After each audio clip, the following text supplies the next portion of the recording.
Sidekick Media Services. We are your sidekick in business for social media, video production, and more. Find out more at sidekickmediaservices.com.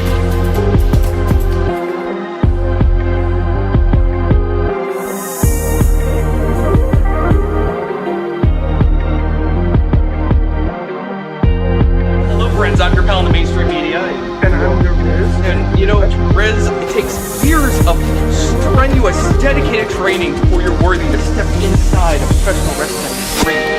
But it takes even more time to develop complex, highly esteemed opinions about professional wrestling. Am I right? That is correct. You know where we can find that? Yes. On Wrestling with Him. That's right.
Member of the Sorgatron Media Podcast Network. Find out more at sorgatronmedia.com. This show is brought to you by Slice on Broadway, supporting Pittsburgh podcasting with the perfect pepperoni pizza.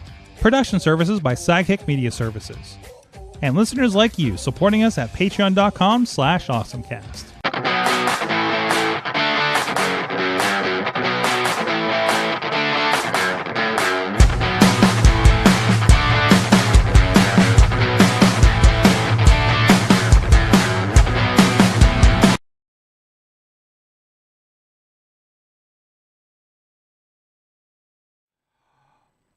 It is the AwesomeCast. Time to get geeky, get awesome. I'm Mike Sorg at Sorgatron on Twitter here in the Sorgatron Media Studios in Pittsburgh, Pennsylvania. And man, is this frame rate terrible. We just did a really quick reinstall, and we had the vMix computer died, guys. The vMix computer completely freaking died.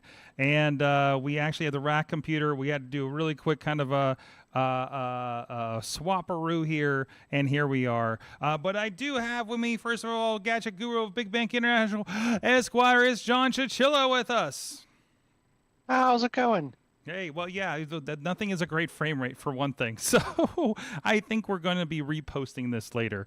There needs to be an AI for that. There is I bet there is an AI for that, right? So if you're watching live, hey, you're going to get a little bit of goofiness, but hopefully, yeah, we're going to redo this and repost it later. Of course, we do have some separate video going on here, so we're just going to have to pull that, I guess. So, but in the meantime, yeah, I don't know. We just plugged this thing in and hoped it would work to this other computer. And I was kind of surprised that it's such a low end, but I may not have the proper drivers installed. But anyways, Chilla, what are we doing here? We also have with us from the iPhoneography podcast and fellow Pittsburgh Marathon runner, Dave Podnar is with us as well. Hey, Sorg. Yeah, we are completely on it tonight. Yeah.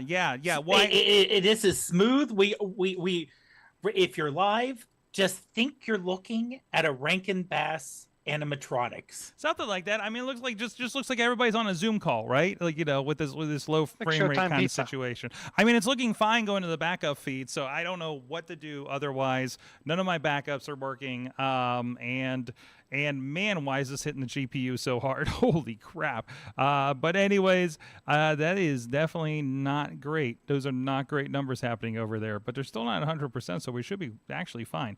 Anyways, this is the AwesomeCast. We talk geeky news and everything like that, and I got with me my crew, and you guys are out there on the chat room most likely, so we'll see how this goes. Hey, we made it. Considering a computer completely died 20 minutes before this show, I think we're doing pretty darn well. So, I can be pretty happy about that. I'm pulling up the feed to see if it looks as bad out there. Oh, it's rough. It's rough out there. So there's that. But yeah, we will repost the final video because we should have a good recording here going out here on some of these other channels. But anyways, so let's get into our awesome things of the week. I was looking forward to sit down, turn things on, sit down with you guys. Now I'm in panic mode. So we'll see where we can do with this. So I had an interesting weekend. I had the opportunity, again, Michigan Speedway, our Formula SAE friends up there, as we do twice a year. This is the IC competition, but they threw a new wrinkle in. About a month and a half ago, there were murmurs about like, hey, there's some volunteers that would like the live stream. And I've been pitching for live stream for several years now with SAE, but it's always kind of a, getting a sponsor, getting the funding, things like that. And finally, some friends from Brazil at FSAElive.com.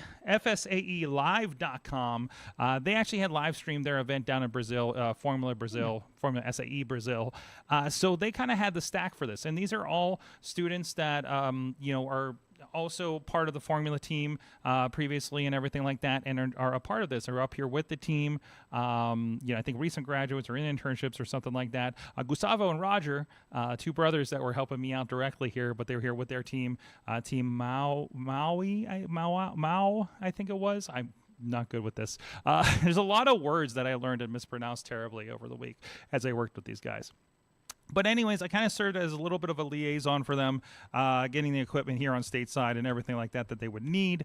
And of course, a big shout out to Scotty from Enjoy Wrestling, who got to fill into my part as I was busy with the live stream, and it worked out pretty well, you guys. It was we kind of pulled a lot of the stuff together. Maybe it's not as smooth as I generally like it to be, but all in all, we got tremendous feedback. Nope, that's not right. Something's not right there. We have you guys, because I just saw something go blank over on Zoom. One of us had It's issues. me. I need to blow my nose. Oh, okay. That usually means that the something else is happening. So I got to pull this up over here because I realize this is still set up. My laptop's still set up for the stream that we did on Saturday for the award ceremony.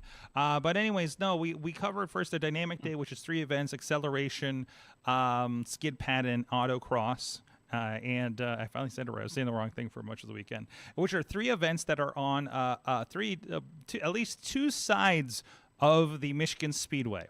And I don't know if you've ever been to a NASCAR track, but it's pretty big, guys. We were using some Holy Land Cosmos. Actually, one of them had a pyro as well. And we were using those to try to get the signal across. It seemed like the best case scenario there. So that was very useful. So I had a lot of experience with those kind of wireless solutions. You said NASCAR track? Yeah, NASCAR track. Mm-hmm. The Michigan. Which track? Michigan International Speedway. The one. So I have been to MIS. Okay. Yeah. And that's a 2-mile track. Yeah. Yep. Yeah, it's a 2-miler. Because so that's a round, that's kind of like a circular oval track, longer track. Like when you think of Dover, which if I'm not mistaken, Dover's a 1-mile track. Mm-hmm. So, and then there's areas like, there's one in Ohio. It's not NASCAR, but it's not an oval. Mm-hmm. Well, Michigan's not 100% an oval. Mm-hmm. Okay. Because the start and finish line kind of bow out a little bit. Mm-hmm. So it's not like if people are probably a little more familiar with like Indianapolis or like a racetrack, you would think from, like where both the front and back are completely straight. The front kind of bows out at Michigan. Mm-hmm. And it's a front side. And of course it's you're going. It's like a steep bowl too because of how banked the track is. It is. Most of the events actually happen on the outside straightaway because it is rather flat there for the most part. So they'll have a lot of kind of cone, some kind of cone courses that happen there. The acceleration. I'm hoping to show you a video here in a moment, but my computer's kind of on the fritz because everything's on the fritz tonight apparently. The inside. Yeah, the outside track, that's where autocross is, and they also set up a skid pad over there. But then on the inside track, over by the winner's circle, we get to do acceleration in pit lane, actually. So that's kind of nice. And they do a nice panorama that Katie actually gets an opportunity to take a photo of that actually does happen on the winner's circle. They bring all the cars out. I don't know that all of them got out there, but there's about 115 cars registered. There's like 87, I think, actually made it to endurance, which is a big deal. So it was really cool to see. This is like the best that Formula has been attended, I'd say, and I don't have the numbers on this, but I think since before COVID. So it's nice to see that this event is back on, back to its old self, I guess you could say. So let me see if I can get all of this to work here now that I've had this thing restarted. So yeah, they set up a really nice layouting page. And again, so we were in Portuguese as well. They actually set up some stuff through vMix. So we had a switcher that went into vMix and then into the other stuff. But they were actually sending a separate feed in vMix to Brazil for the Portuguese feed. So we sent to them, and they actually had people that were sitting there and well, here, I can bring up both feeds and kind of show you the difference here. So obviously we were sending our feed. They were sending it in, but they also had, and this is the Portuguese feed, they had a couple hosts that were sitting there, and they put our feed in the background while they were talking about it. It was a nice little setup they had going on here. Wow. Yeah. So this is, I believe, at the school. That was being represented there. So when we were having trouble getting some of the cameras going and things like that, they were at the beginning because just a lot of first time we're doing this and by the way, other than me, everybody involved in this that wasn't like Scott that's been on the show with SAE, they're obviously paid for this stuff, but everybody else is a volunteer. So I presume that everybody down there in that side is there. That's actually what our feed looked like that we're sending them. They had these nice graphics packages that they set up in vMix, and they had titles, and they had some really cool panels. And yeah, there's a little break up there because we had a little bit of a from the wireless going on from time to time. Well, yeah. So this is actually the endurance race here. So this is taken, they go the outside straightaway, and then we actually set up for this one on the inside of the track. So it's a nice longer, still on the straightaway there. There'll be some shots of the pit here towards the end, I think. So there's a little bit of the pit in there, I think, at the end of the day. But we can get into this a little bit. But for Dynamic Day, this is what it looked like. Here's actually, we'll see this picks up in the quality here, because I think that's just the video feed coming out. Yeah, it's doing 144 for some reason. There you go. So there's the acceleration set up there. There's probably just some cars setting up, and we had nothing else going on. This is out on the autocross. This is actually the pit area of the autocross. For you guys, there's a skid pad, what that looked like. So we just set up a camera at each event, and we're just as people, because it's really kind of first come, first serve. So sometimes there'll be just no cars at any of the events. So we just have to vamp for a little bit and put a car up. But then like somebody was remoted into the vMix laptop sitting there beside me, and they would pull up things like, hey, here's the standings, here's the top 10 in this event, and they're pulling that because our friends Mike Zeman, who's been on the show before, they do the scoring for this kind of stuff. So it was really cool. Poor Scott had to talk on here and tell us what was going on for about 7 or 8 hours the first day. There's autocross taking off there on video. Probably about 5 hours the second day. I know it really kind of rushed through it. So it was a really cool event. You can look back at any of this footage, of course, on SAE University Programs. Over on their YouTube page. And of course we did do things like the awards ceremony and stuff like that, so as we usually do, so we were able to pull that across and have a lot of that happen. So it was really cool that this event has been streamed. Again, I understand I didn't hear any of it directly, but I heard very, very, very good feedback for this event, for the streaming aspect of it. We are not going to do. They do. So this was the IC event, internal combustion, the classic Formula event. They've started a new one. It was part of it, kind of joined in June, but now they do EV exclusively in June. So a lot less cars because it's a little higher of a issue.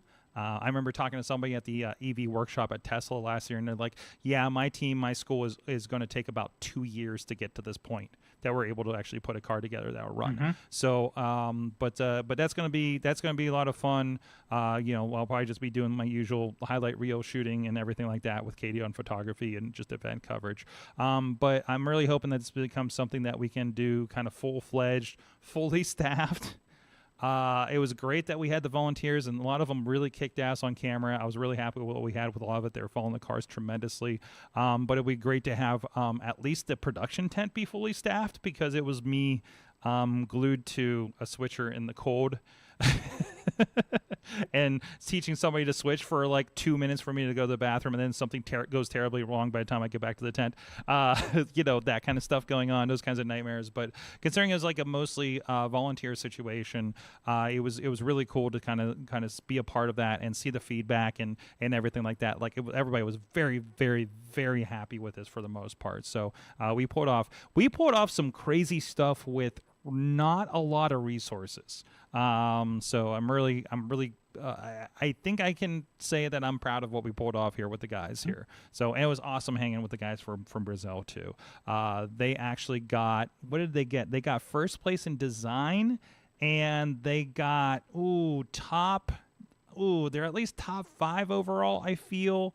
Maybe they got a couple other awards too. They did very, very well, and probably one of the best that I've seen a Brazil team do. So congratulations to those guys at FSAElive.com helping out with that, and hoping we get a chance to work together again next year. So I know Gustavo is a mechanomics engineer. And his brother Rogero, I think is officially was more of a coder, and I think they both work at the same place. So it was cool. So good vibe, and I learned a lot. I learned a lot about culture. So, but that was my kind of fun, awesome thing. We might talk about it more here in the future. I actually did invite the two of them on the show, so I'm hoping I want to reach out here once I get a chance to breathe. I'd love you guys to meet them and us to talk about more of this process together and what was pulled off between what they do in Brazil and what we do here and everything like that, and maybe just what they do as well. So I think we'd have a lot of fun with that. So.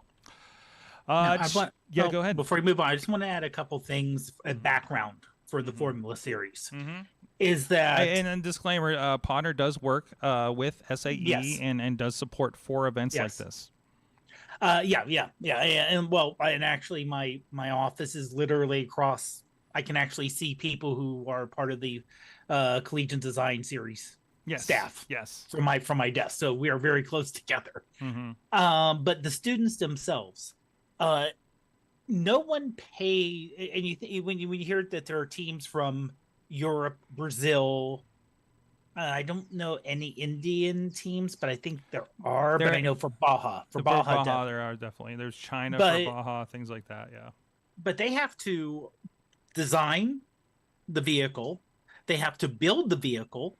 So they're not students designing something, giving it to someone to build. They actually have to build it themselves. They have to get the money, so they have to raise the money. So the students have to go out and get the sponsors, because I think there's a limit on how much money the university can kick in. So they have to do all that, and then they have to fund getting it from Brazil and figure out how to get your car from Brazil to Michigan. And in some cases, I think China was one of these cases. They cannot send a car, because then they have to pay tariffs. So I know at least one team sends the parts for the car and then has to build the car when they get to America.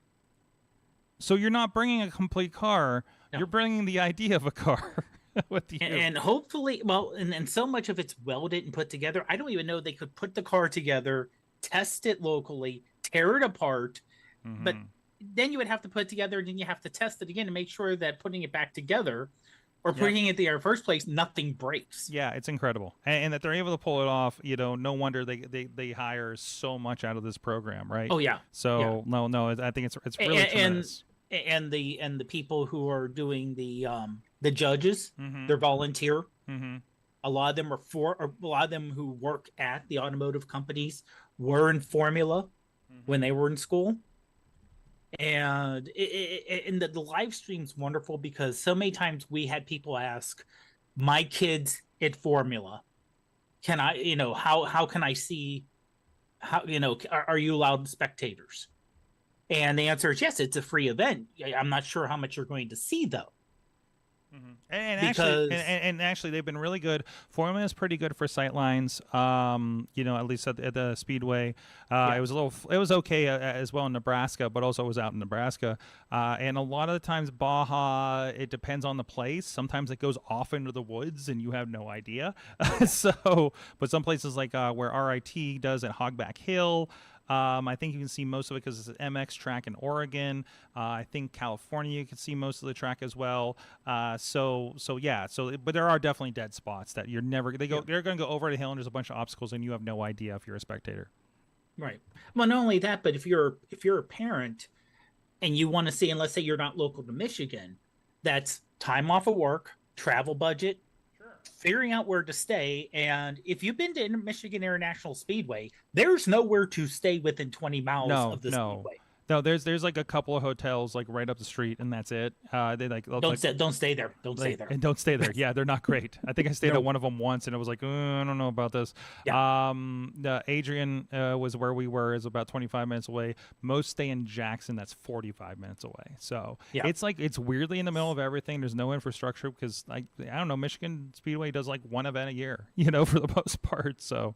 But anyways, it was a lot of fun. I enjoyed that event. Looking forward to get back there again in June for the EV event, of course, to see what comes of that. So and hoping to have some really fun meetings here in the near future to see what's going on with potential of coming back with some of this stuff. So, anyways, Chilla. First, any questions? And if not, what is your awesome thing of the week? I can't find the mute button. There he is.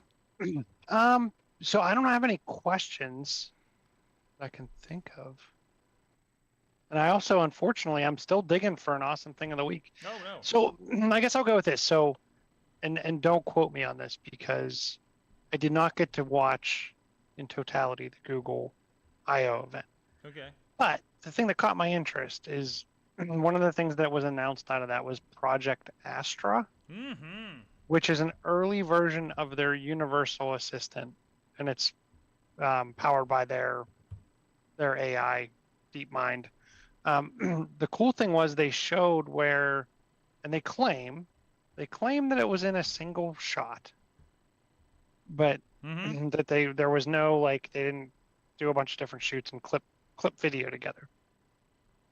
But there's a person that walks through the Google's London office holding up their phone and pointing the camera at various things, a speaker, some code on a whiteboard, a window.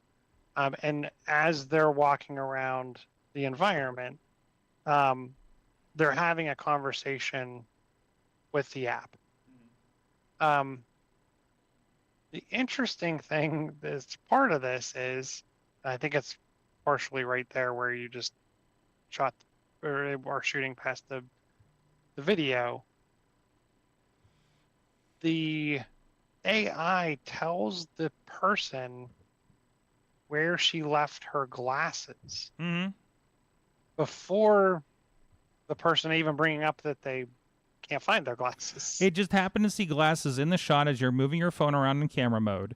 And also, somebody stopped and it says, "Are those Google glasses that she has?" Well, interestingly enough, I'm wondering the big thing is that you notice when she puts on the glasses, it turns to a view through the glasses. Mm-hmm.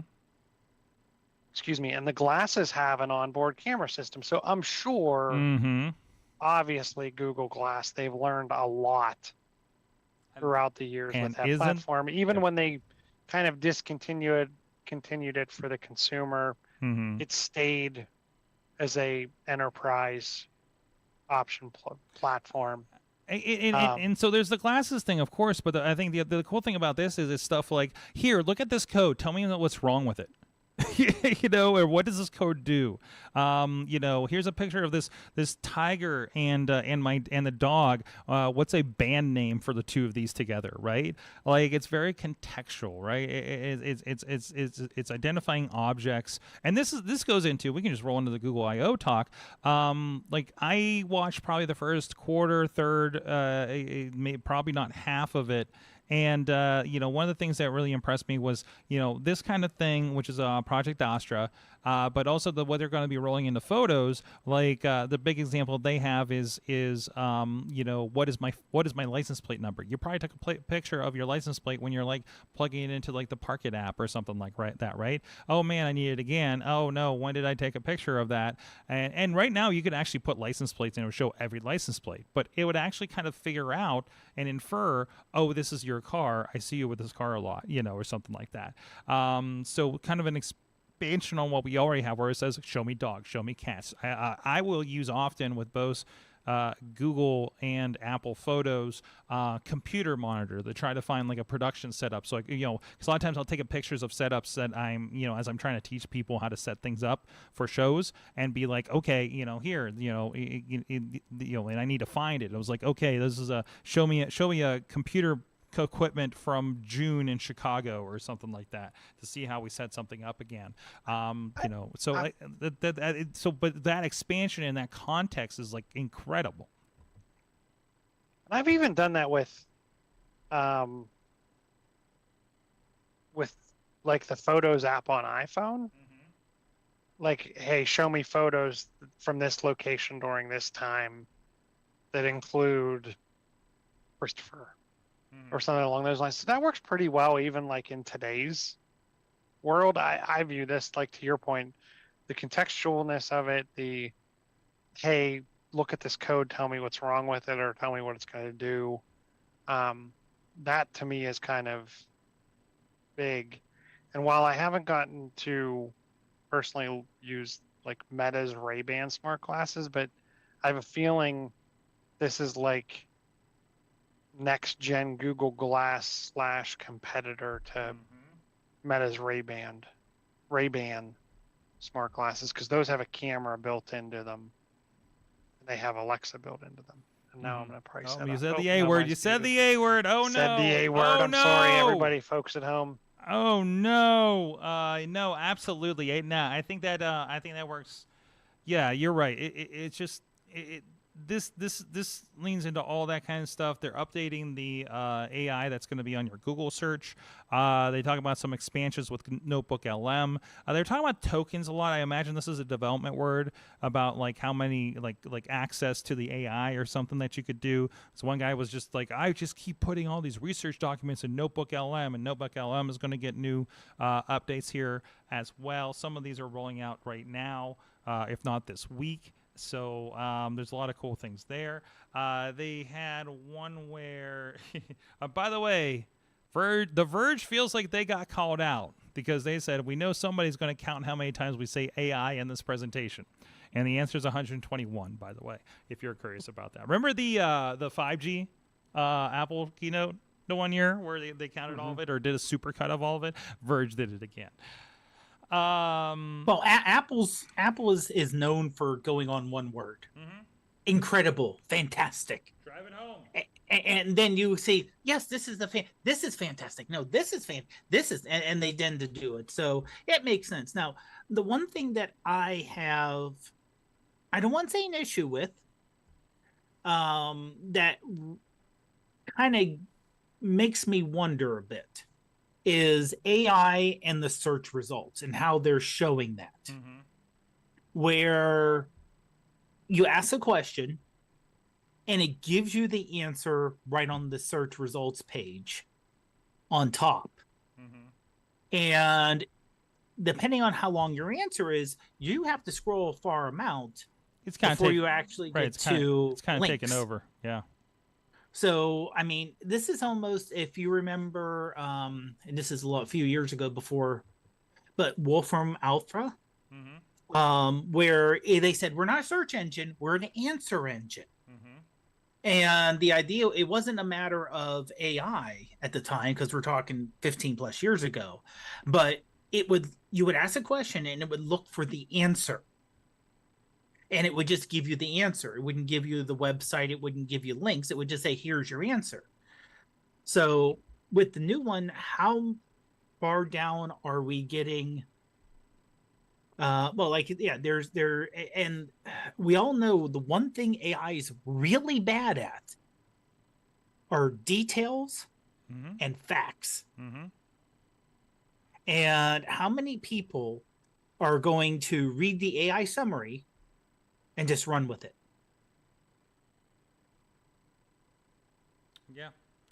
Because no, everyone, 95%, 98% of the people use Google for searching. Right. So, to me, part of that is like, and looking at some of the ChatGPT stuff, like the fact that it provides traceability and kind of footnoting and says, hey, here's where I found that. I think just like anything, right? It's just like Snopes. Like, you need to go research and go fact check your information. And to me, these assistants should be able to provide and cite just like when you're writing a book report back in the day, right? Cite your sources. It has to come from somewhere. And I've also seen where, and they call it RAG, Retrieval Augmented Generation, which helps, have guardrails, allows for fine tuning. It's interesting because it grounds the information within a set of data. But I don't know, like, it's just like any other Google search though. Like, I feel like even today, like Google searches, I hate to say it, like, I'm waiting for the moment where they try to charge me for my Google searches, almost like they do keep wanting me to pay for my YouTube usage. Well, yeah, kind of like, hey, do you want to skip past all these advertisements? Well, even as it is, like, all the ad links, you gotta pay an extra $20 in order to use this stuff with your workspace account, right? Or with a Google One or something like that. So I mean, with search, if this leads to ads somehow, and that's the thing, that's the other question. How do you integrate the ads? Are the ads going to be part of the AI? Is it just going to be something the AI slips in? Are they going to be, they got to be indicated somehow? But I don't know how. I don't know what the answers are for that. Somebody's working on that, because I mean, Google.com, nobody should be paying for. I think that's been a pretty good thing, right? I think they're big on the advertising and they're building things. You're paying for it. You're paying for it with advertising and your eyeballs and your attention. You're paying for it with advertising, and you're paying for it with your data. Absolutely.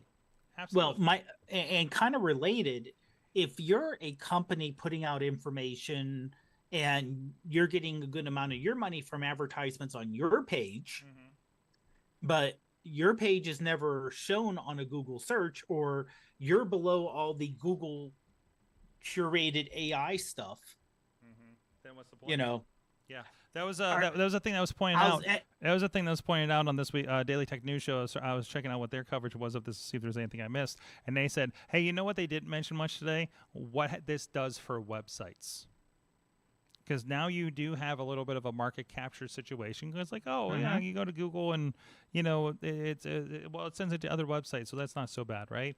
But then you start looking at it, it's like, wow, this is even more reason for me to never leave a Google.com, right? Because it's going to lead me to all this other stuff, or just provide the answer for me that it may have scraped from a bunch of websites. No, that's a problem. That's a problem. I turn to a partner and it's going to eat itself. It's going to eat eat its progeny on this thing. And Google's main source of income are ads. Yeah, absolutely. Or ads they sell to other websites. Absolutely. Not on Google. But we all know the U.S. government won't do a damn thing about it. No. Because they don't. However, the European Union, if they get enough of their localized website saying, hey, we're losing all this because they're taking our data and they're not giving us credit, all of a sudden it could be an opt-out. Yes, you do have this AI generated thing, but you're not paying for any of this knowledge that you're getting from any of these sources. And you're not really showing how people to get there. Therefore, they can opt out. And if anyone finds you're using their information, even here you can opt out of the crawl, right? Right. So anyone today could opt out of Google search, even finding or indexing their sites. I guess the question is that something you are interested in if you're trying to grow your site? Yeah. Like then no one can find you or your information. Well, the information may be there, but how many people are going to your site? No one may be going to your site because they got the information on google.com. Yeah. Well, how does that, and I don't know, so I'm asking, and if nobody knows, that's okay too. How does that work with like Wikipedia and various sites? Like when I ask A-Train, hold on when I ask second. A-Train a question, Hold on, Chilla. Hold on to that question for just a moment, because I do want to give a shout out to our Patreon supporters before we go too long here. So we've just kind of grown out of the awesome thing of the week. But thank you to everybody that support the show at patreon.com/awesomecast. You guys will get the non-skippy version of this probably. Friends at the Coffee Club level, Cynthia Klosky, as well as our friends at the fan of the show level, Michael Fedor, Matt Weller, John DeGore, and Dave Podnar, spouse of Bruce Shirley Affair at BruceShirleyAffair.com. Thank you, everybody that does support this show here on the AwesomeCast, and apparently very soon we'll have to afford us a new computer for production here in the studio. Anyways, Chilla, do me a favor, re-ask that question that you were getting at. So, and I use it a lot of the time, right? I ask A-Train a question, and she'll give me the answer back, and she'll say, this was found on Wikipedia, or according to xyz.com, this is what I found. And if you have A-Train with a display, a lot of times it brings it up, and you can scroll through it if you want. So they're citing and naming the source. Now, what I don't know is, it's not necessarily, I guess if you have a screen-based one, you can kind of tap on it and scroll. Well, that's the thing, because it's AI generated, it's not pulling off a database. So it's not really. Yeah, but neither is A-Train. Ask. Well, A-Train is kind of going off. When so-and-so's birthday is, or how old is so-and-so. It'll just say so-and-so's X years old according to a Wikipedia article I found. Right, but it's not AI. It's not AI though. A-Train is not using AI. It's a glorified search engine. It's a glorified search. But I guess AI it's a large language model, so you can't really I heard this on, and I'm I'm stealing a little bit from Tom Merritt on DTMS, saying you can't go to an AI and say correct your information because it's not pulling from a particular database. You can say, oh, you have my name wrong, or you have my age wrong. You can't, because it's AI. It's generated as it's going along, so there's nothing now like Microsoft Copilot, as they rename Bing AI chat search now. That's a combination of OpenAI information and the search results, where they give you the answer, but they give you, like you said, their footnotes there, and endnotes, which are good. I like that. But looking at the example they gave with the screenshot, there's no linked note to say, here's where we compiled our information from. So that may be, like I said, and it's being rolled out, but all this is in labs. And I want to see, and this is just the old man yelling at cloud, I want to see this used in the wild by someone who's not a Google engineer under uncontrolled circumstances. It's not. It's gonna. Yeah, it's going to. If that's impressive as, oh, look at this code and tell me how I can make it better. No, they did in the wait, demo. no, wait a minute. So notice a lot of things that they're talking about here were like, look at this picture. What is this? Right? Asking questions like, okay, that's an extension of what we do now with our Google Homes and things like that, and Siri, and A-Train. You know, and then there was a lot of like, I'm listening to your call from the scammer and decided that this is a scam call because they just asked for your bank account. Right? Yeah. Like, so I think the most impressive things are these kind of contextual things. Take a picture of this code and tell me what it is, right? Interpret this code and putting in plain language. Like that is a very, very fixed data points, and I think that's where this is going to be important. A general search, the search issue is an issue, and I keep hearing so much about Perplexity and how that kind of changes the idea of an AI as search kind of thing. I have not played with it, do not understand how that works, but people have been putting it over to the mood on the shows that I'm listening to. Well, so like that's so I this is it needs marked, it needs context. You know, there's citations at least, so at least you can follow through and see if that was right. Because anybody who needs real deep information should not be at face value looking at the first result to begin with. So, and that's just unfortunately computer literacy that most people don't understand. Right. Well, there's my concern is that, like Chilla said, you have to look at the research, you have to do this, you have to do this. How many times have we seen people post, a lot of times on Facebook, sorry, Facebook people, that, oh my God, have you seen this photo? Or can you believe this? And it takes like 3 seconds to say, this is fake.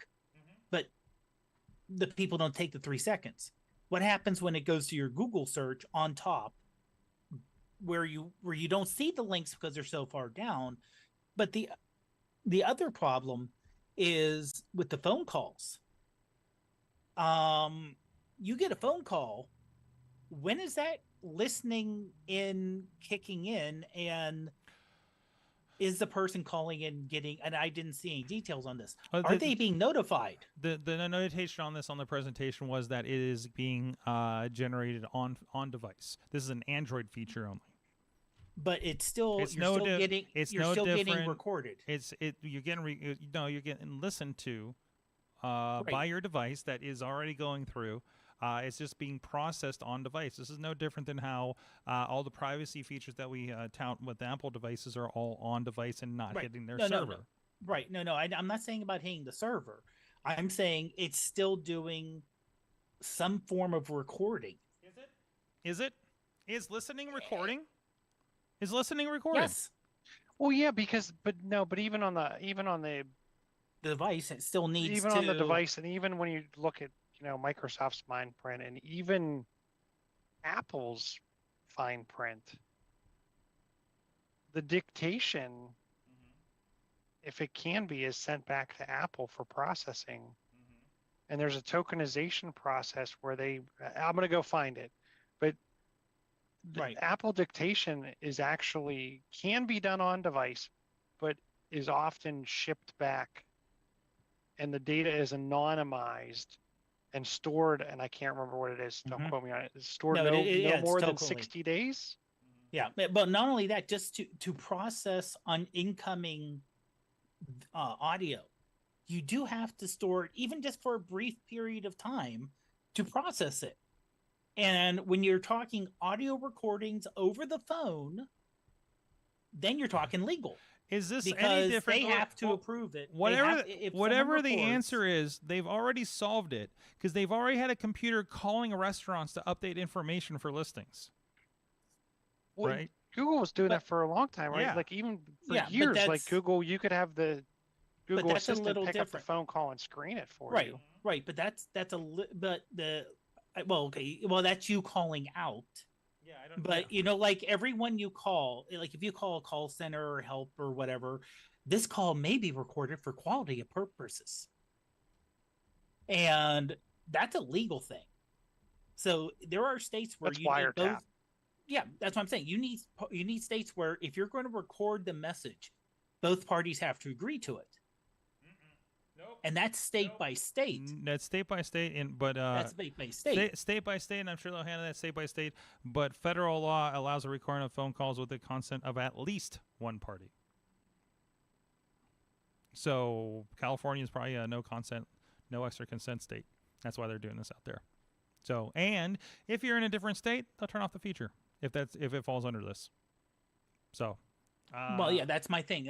This is the little details they don't mention, and this is also the little details that Google's not good at. Also, this is something that said details will come later this year. Yeah. So this is not something coming out this week already on your phone, and I'm sure they will disclose all of that around that release. Okay, so here it is. When you make a request, Siri sends certain data about you to Apple to process and help respond to your requests. Mm-hmm. When you use Siri, sorry everybody, we'll call her S. Your device will indicate in S settings if the things you say are processed on your device and not sent to Siri servers. Otherwise, your voice inputs are sent and processed on S servers in all cases. Transcripts of your interactions will be sent to Apple. Process your requests. When you use dictation, your device will indicate in the keyboard settings if your voice inputs and transcripts for general text dictation, for example, composing messages and notes but not dictating in a search box, are processed on your device and not sent to Siri servers. Sorry.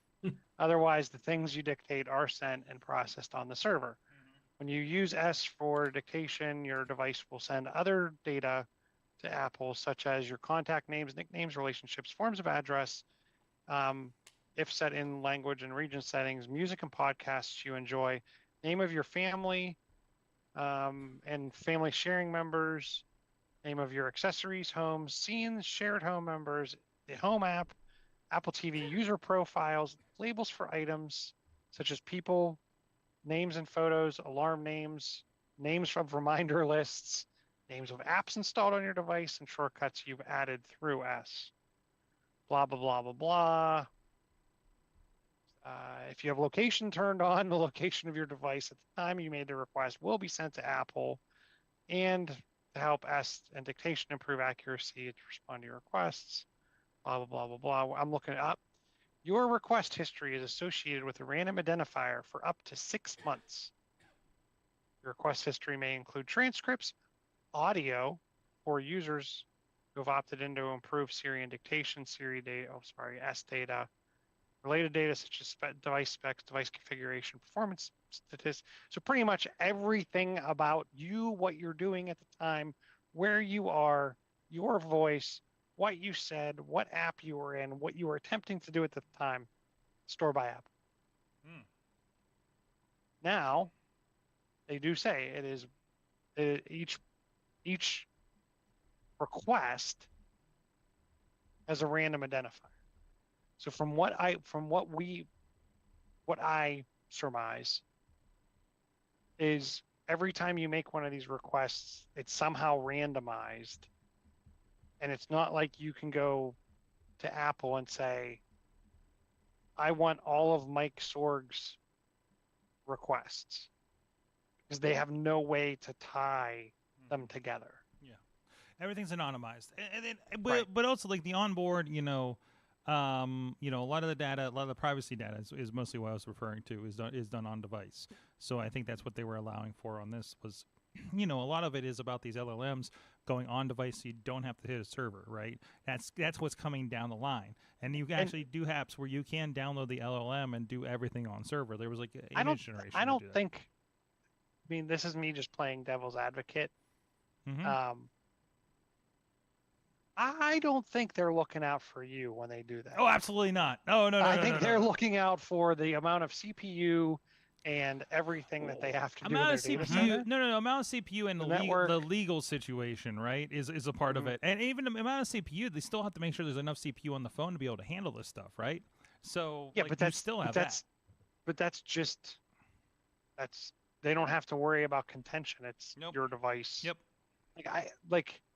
If you read some of the articles, and I noticed it when I was at Microsoft's Ignite conference, and they were talking about like their custom built servers for doing this type of thing. Like, this is not cheap. by any means. And everything's like So the- free or low cost for now, but eventually they have a plan to make money. But And we that may being not said, and we may like, not I like the think, plan. I think there's a strong desire when you look at Mhm. like even the next like PCs coming out from your favorite manufacturer where they have like neural chips on the device. It's because they can't handle all of the processing in the data centers. Yeah. That's my personal opinion. Mm-hmm. There's a lot of compute and a lot of tech that has to go into that. And the more that, think about it this way, and Google's talked about it a little bit, and they kind of had to go back on some of their older models where they couldn't get with the nano LLM on the device. But they're moving that out of their data center and letting it go on device so they don't have to handle the process. Well, anyways, we've been on this topic for a good bit now. I wanted to see if there's anything else from Google I/O. I do have an article in there with kind of the everything from I/O today in the document. If you guys want to go check that out real quick. So let me know if there's anything you like, anything else that kind of sticks out. I'm not even sure. I know OpenAI did a bunch of announcements yesterday because everybody was comparing it. But I didn't see. I saw that I had a new GPT-4 like O or something that popped up in my thing, but I wasn't sure what else. Unveils a new AI model. For one thing, according to Reuters, it looks like we chat box search website visits are up. I'm doing the quick research right now, but there's a lot of text in this article. Well, okay, so the O means omni. So the idea is, I'm taking this from an article on 9 to 5 Mac. You can do any input as a combination of text, audio, image, and generates text, audio, image outputs. What? So that's the new GPT-4o. O meaning omni, meaning you don't have, like they said before, what happened was if you did voice, it convert voice to text. Now it can understand the voice directly. So you're telling me, wait a minute. So let me, what do I have on here? I'm looking for voice on here. So are you talking about like I can send a, wait, it understands voice or like I can upload Under the an audio file? Under the, no. Using the new O model, it understands voice directly. Oh, now wait a minute. Okay, let's see. Hold on then. Let's experiment with this for a moment. So now, I don't know if that's if the O is out or not. It is. Okay. I paid my $20 and I have it. Oh, I just not okay. Let's see. Should be mirroring by okay. now. I don't understand why it isn't. There's going to be like a Mac app now. Yeah. Oh, and I just put a link in the doc for the thing, and there's a link for an AI a tutor. Okay. That so this is where, so let's see what happens here. I'm going to turn this up. Wait, I'm going to hate this for later, and I'm hoping that I have this situated. Let's see. What do I want to ask? What do I want to ask it? Well, it'd be interesting because one of the things they're saying about the new model is it can accept any combination of text, audio, and images as input, as well as output in all three formats. So, well, and if you look at the app, I got it up right here. You can pull up files and images, and there's voice on here, right? So I can say, hit record on this. Okay. Hit record. Oh, I got to allow the microphone on the app. Which makes sense. Oh. And that's all it did. There we go. Tell me the new features of GPT-4 Omni. Stop recording. It's going to send that. It definitely translated it. It's going to ask me. So this is the voice thing, right? This is what they've talked about, how you can voice respond to anything like this. Right. It's processing. Increased length. ChatGPT 4 only can handle longer text, etc., etc. And it's giving me a nice breakdown of that. I mean, that's a very obvious answer for that. So there's that. But so I don't know. Hold on a second. I gotta make sure the door is unlocked. So you guys talk amongst yourselves. Okay. But I think one of the things that's the big tease that the reason why I think one of the reasons everyone's paying to Chat GPT is the rumor that they're in close talks with Apple for you won't need the app. It'll just be the new and improved.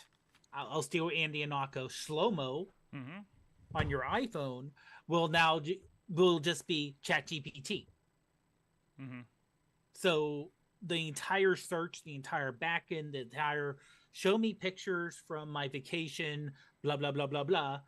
That will not be an Apple search. That'll be ChatGPT driven. Yeah.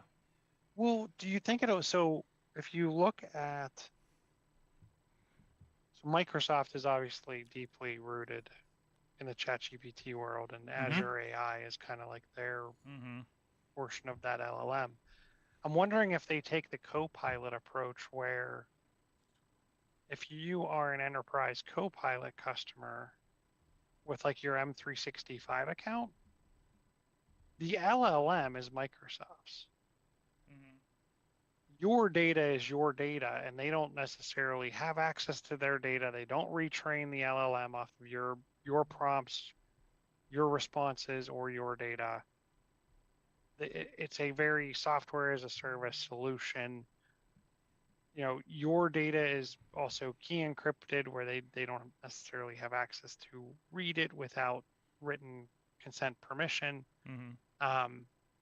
I'm wondering if Apple's going after kind of that model where the model can query your information, but really then that comes back on device and doesn't have access or isn't built based on your data, if that makes sense. You have a choice. I can't imagine Apple just giving carte blanche to OpenAI to do whatever they want with information. I think I could because they let Google take over their phone early on with YouTube and Google search, right? But it's still the default search engine, and Google pays for that. Yeah, sure. So I have the option. Why not? When I search on my phone in the search box, it's not powered by Google. Sure. Yeah. So there's their internal technology, and if they feel like they're behind, I can see them absolutely licensing and then completely replacing them when they feel like they're good enough. Right? It feels like the Apple way. At least that we've seen on the cell phone side. But anyways, there's a whole lot to this. A lot of great AI discussion, guys. But I know it's pumpkin time for Chilla. It's pumpkin time. So Chilla, at Chilla on these social medias, Chilla579 on the ones that not. The ones where I'm not Chilla, I'm Chilla579. Yeah, if I'm not, if you can't find me at either one of those, John's Chilla. The younger John's Chilla, not the older John's Chilla. Then you're not worth finding him. Thank you so much. Good to have you back on. And of course, Dave Podnar, iPhoneography podcast, as well as contributor often on the Wrestling Mayhem show. Thank you. And pretty much Prof Pod anywhere on the socials except for TikTok, where I'm Prof Pod PGH. Absolutely, guys. As long as TikTok stays up. I'm at Sorgatron. I will be heading to Baja SAE Williamsport, the closest Baja I have ever attended. Only about 3 hours, I think, from my house. So excited about the short commute this weekend for the last Baja of the at least of the spring season, I guess, and then we go all the way up to God knows where in Michigan, a little further into Michigan, I think, here in the fall. But anyways, always good stuff, and of course, we do have a lot of our friends are going to be doing some productions around IndieWrestling.us Thursday, Friday, and Saturday. Stay tuned over there. All those are listed at the top of the event or of the page, and a lot of fun stuff going on there. And if I did this right on the system that I completely booted up 20 minutes before the show, this should be the outro for the live video. Nobody else will notice this or notice that we're about 10 frames per second. So we'll see you guys next time. You have been our awesome audience. Have an awesome week.